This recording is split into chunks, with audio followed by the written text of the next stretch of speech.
Howdy, everybody. It's another edition of the Bremer Research Moment.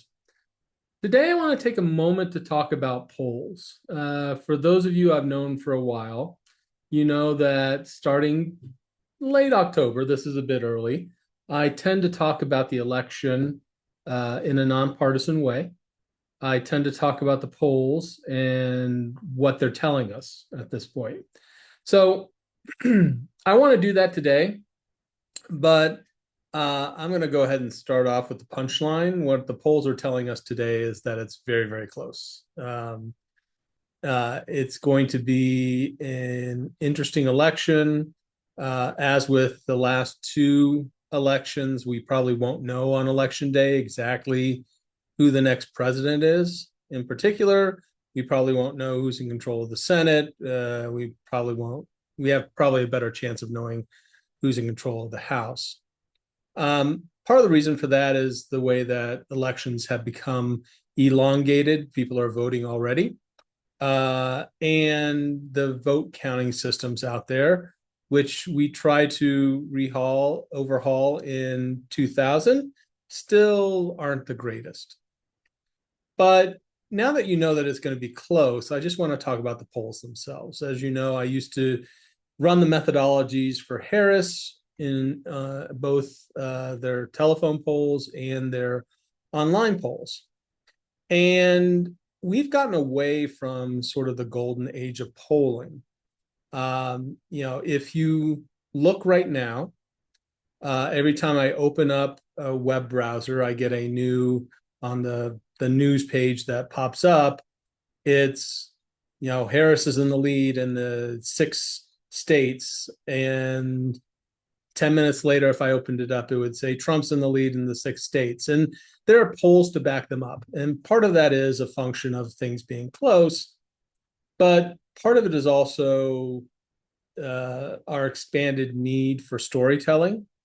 Any data is good data. So the polls, no matter who it's from, get reported on. And we're not getting to the end of what we used to do with regard to polling. So there's been a big debate in polling for a long time as to whether pollsters should be forecasters or whether they should be reporters. And there's a difference on this. Every time a poll goes out, particularly this, what I'm about to say holds primarily for the final polls. Every time one of those goes out, you get people who say they're going to vote, who are unlikely to vote. You get people who are undecided. And the question is, how do you report on those folks? There's been a long established history where the polls would allocate the undecided voters. The history had to do with what's the incumbent party versus and some other factors. Are there incumbents? And you would look and see that the total would add up to 100%, even when you include all the third party candidates that's in there. This has not happened in the last few elections. In fact, in the last election, there was a lot of soul searching because the polls were horrible. I can actually show that if you allocate the voters correctly, if you make them sum up to 100%, the polls were way better than people think they are. So let's talk about the methodologies of polling. Polling is not just a survey research effort. There are some methodologies that go in. So when you look at the data, it'll ask about the sample size. Well, the sample size is the first thing. The greater the sample size, the less error that you'll have in terms of sampling error, if there is, in fact, sampling error. Without going into it, non-probability samples, which actually comprise a large portion of surveys these days, do not technically have sampling error associated with it. There are some things you can do to say this is approximately the sampling error you would have got. It's not always clearly stated that way, but you can give some sort of idea. So the first thing is, what's the sample size? The next thing you'll see are a bunch of letters next to it. It'll say RV. It might say A. It might say LV. RV are registered voters. And particularly further out from an election, that's typically what you'll actually see the results for. As you get closer and closer, you'll start to see the LV next to the sample size. And the LV stands for likely voters. So you've got to determine who's a likely voter, and that's not always easy. If you ask people if they're going to vote, everyone's going to say they're going to vote. Well, the chances of them voting probably is only about 60% at this point. So what do you do? Back at Harris, and I'm actually unsure whether the Harris, which has changed hands multiple times, still does the exact model, but we used two follow-up questions, one which looked at your voting history, the other which asked a likelihood to vote question. And we combined the two in secret sauce sort of way and came up with likely voters. So we're not reporting on everyone who actually took the survey and gave a vote choice within the survey. For likely voters, and that's what our final estimates are always based on. That's that's a filter that you actually put the data through, and we were remarkably good on the filter. We tested it multiple times over the years, and we always came back to the same one. But you shouldn't necessarily come back to the same one. The last major election that I polled, it wasn't an election, it was a referendum. It was the Scottish referendum over in Scotland. Duh. Was an interesting one. A week before, I hadn't been doing it at all, but a week before the referendum was to take place, all the pollsters suddenly said the referendum was going to lose. Scotland was going to say, let's get out of the UK. So I had access to a system whereas I could quickly gather some data. I went ahead and did that. And the press release that we issued was basically a thumb in the eye to the polling community. They had stuck with their likely voter models. And I could show that if I used a typical likely voter model, I got the results that they were going to get. I basically got it was 50-50. Here's the thing. We knew, and everybody was interested in this question. It wasn't a question that folks were not going to vote on. And I used that, and I changed up who was a likely voter based on the available information that I had. I actually called the election dead on. They voted to stay in the United Kingdom. But there was a 5-point swing as to whether I used a likely voter model or whether I used a traditional likely voter model, whether I used an updated one with the information that I had at the time. So likely voter models are important, and they can swing the numbers wildly in this case. So when you look at that, look at these days at the likely voters, and that'll give you a sign. Now, it's also become a lot easier to poll folks.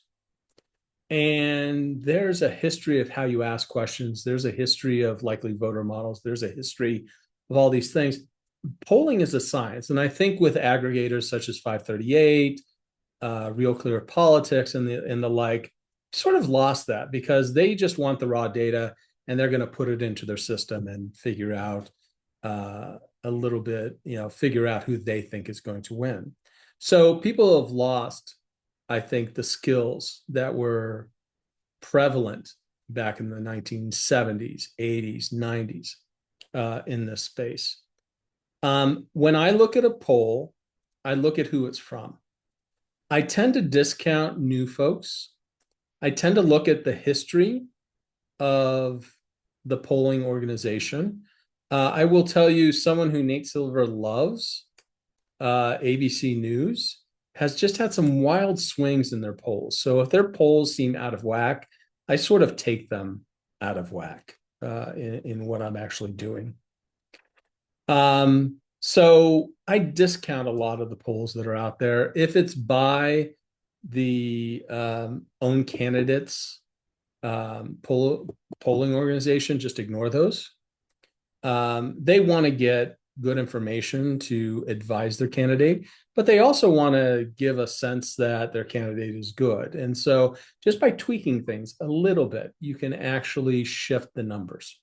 I look for nonpartisan organizations. I look for those who have a history of doing things well. And then I tend to look at the trends in their polling. Is it moving one direction or the other, time after time after time? All polls have bias in them. There are a few out there that have a consistent bias. I'm talking to you, Rasmussen. There are others out there that the bias may change if they, if you follow them, if they release midweek, then they will have polled over the weekends. Well, the traditional coalitions that make up the Democratic and Republican parties don't stay in on the weekends, particularly if it's a telephone poll, at the same rates. So midweek surveys or polls will have different results than end of week surveys or polls. So take into account bias, look at trends as your sort of motivator of where things are going within the race. Outlier polls, put them off to the side. If they look different than everything else that's out there, they could be correct. I made a career off of calling things differently than other polling organizations did. I mentioned the Scottish referendum, Hillary Clinton's first Senate race. I was the only one that called it to be a blowout over Rick Lazio at the time. So it can be correct, but question whether those things are correct. And then finally, look at the independents. The ratio of Republicans, Democrats shifts in each poll.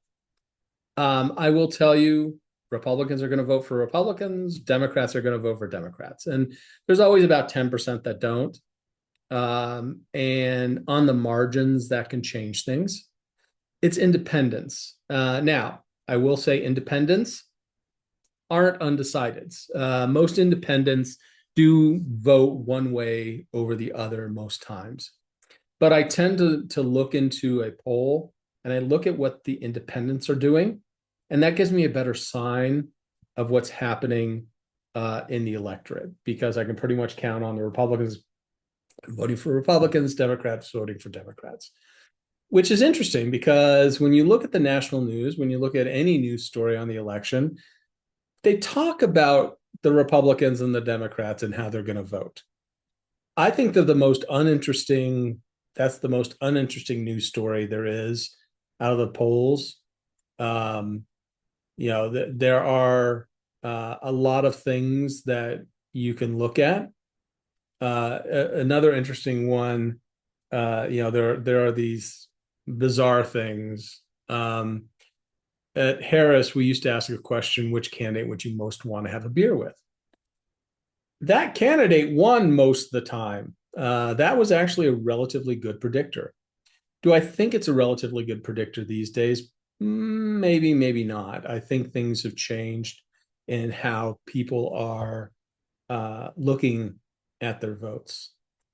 So, I think the polling world has shifted. It's dramatically over the last few elections. You get a lot of newcomers. You've got a lot of folks who are now not being pollsters in and of themselves. They're polling to be part of the either averages or 538, the New York Times aggregator, things of that nature. And I think that has led to a decrease in the quality of polling. But if you look at the right things, I do not agree with the overall sentiment that polls have gotten worse. There was a sentiment in 2016 that the polls were bad. For the most part, if you take out three states, that's three, this isn't three. If you take out three states, the polls were remarkably good. The sense that we got that the polls were bad is that people were looking at the wrong things. When you looked at the national polls, they actually showed the right result. Hillary won by over 2 points. That's not how elections work. Elections work on a state by state basis. So when you go to the states, you have to take into account that there's error in the polling results. You know, on 1,000 people, you can think of it as plus or minus 3, which a lot of times won't really tell you much. But given that, and given what the national polls were saying, the interpretation of polls, for the most part, had it going Hillary's way. But when you truly look at the polls of the 2016 election, they were not bad at all. They were actually quite good in many cases. On the national level, they nailed the popular vote. 2020 is different. I think 2020, when you took all the polling organizations together, they did not aggregate to 100%. They did not parse out they did not allocate the undecideds. And if they'd done simple things like that, and if they'd used correct likely voter models, I think they would have done much better. But as they stood, they were not fantastic by any stretch of the imagination. So what should you do going into this? I know people on both sides of the equation can get very nervous with where the polls are. Again, I go back to this is going to be a very close election. I think there might be some movement one direction or the other, towards the end. But even then, we're going to get less and less of that because people have already voted. And by the way, that's actually another issue for pollsters. They do have to take into account those who have voted and those who are yet to vote. But we're going to see things pile up. The issue we're going to face in this election is that we actually had models of who votes early, who votes late. But the Republican Party is actually encouraging their folks to vote early in a way they hadn't in the last two elections. So even the last few elections, the patterns won't hold, which will bring more mystery to who's winning and who's not. And unless you actually plot it on a precinct by precinct level, which, by the way, that's how I do. And when I will do some analysis election day, and I've been pretty accurate in terms of calling who's ultimately going to win. That's what I do, is I actually plot on a local level where the votes are in, where votes are outstanding, what are the historical trends, and what those votes look like. But it's going to be a close election. I wish I could, on either side, I wish I could tell you something different. But I do anticipate Harris winning the national. But that's not what elections are in the U.S. We do it on a state-by-state basis. And I think that with that in mind, I'm not going to tell you something different than most folks are. I would look at the following. Look at trends, how things are moving in Pennsylvania, Wisconsin, and Michigan. Look at trends and how things are moving in Georgia, and I would separate these out: Georgia, North Carolina, and even Florida, which seems to be coming closer and closer. A word on Florida. It's my former state, and it's becoming more and more conservative. The one thing that may not lead to the same direction in this vote is abortion. Abortion is on the ballot, and places where abortion has been on the ballot, we've actually seen swings. Kansas, which is another very conservative state, elected a Democratic governor in the same election where abortion was on the ballot. So, in a strange way, I do think Florida may be in play. Now, I'm going to wait to see where things are headed. Things are reasonably close now. If you look at independents there, they are actually leaning more Dem than they have in the past elections. But with abortion on the ballot, there really have been swings on election day. So this Florida is going to be tough to call. Otherwise, I would normally say that that's in the bag for the Republicans. So look at those three, and then look out west, Nevada and Arizona. The latest polls have Trump pulling ahead in Arizona. Nevada is very close, and we'll see where things go on that. If you have one candidate sweep a block, I've given you 3 blocks. If you have one candidate sweep 2 of the 3 blocks, they win. The one possible exception to that is if the Democrats sweep the northern block, Michigan, Wisconsin, Pennsylvania. So it's going to be an interesting election. I think that, I don't have anything more unique to tell you guys than it's close. The polls say it's close. Don't get weirded out by the news stories, which 1 hour will say Harris is up, the next hour will say Trump is up. They're doing it because they need readership if it's online, or they're just reporting on all the polls that are out there. It's their job to report, but it's our job to synthesize the information that's there. And there's nothing new in the data which says one side is really gaining ground over the other. Now, that caveat says Democrats are in a much better place than they were 3 months ago. Joe Biden stepping aside really brought the race back into parity. And by parity, I mean, Biden, strangely enough, everyone thinks he collapsed in the polls. He didn't. But he did drop a good 2 to 3 points, which in this close an election is, you can't come back from it. And it sounds strange to drop 3 percentage points and not be recoverable. But Harris did, in fact, recover those points. Some might say she actually bumped up from there. So they're in a better place, much better place than they were 3 months ago. And we'll see what happens. I will continue. Most of this will be written. I just hadn't done a Bremer research moment in a while. I will continue to update on the election. I will update on where trends are going. I do ask the following of you guys. These are meant to be nonpartisan. I have people in my life who I love who are on either side of the spectrum. I certainly have my own preferences, but this is intended to just be analysis of what's happening. I wish I had better analysis than, but I hope I gave you at least some knowledge about the sort of the inside game of polling.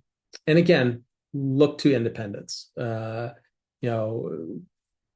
I just the number of Republicans, the number of Democrats, the number of independents can vary by poll, and that will determine the outcome for the most part. The independents these days, what they're showing tends to be the result, as you see.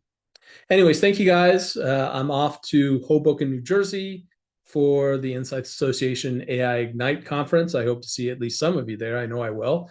And take care. Bye-bye.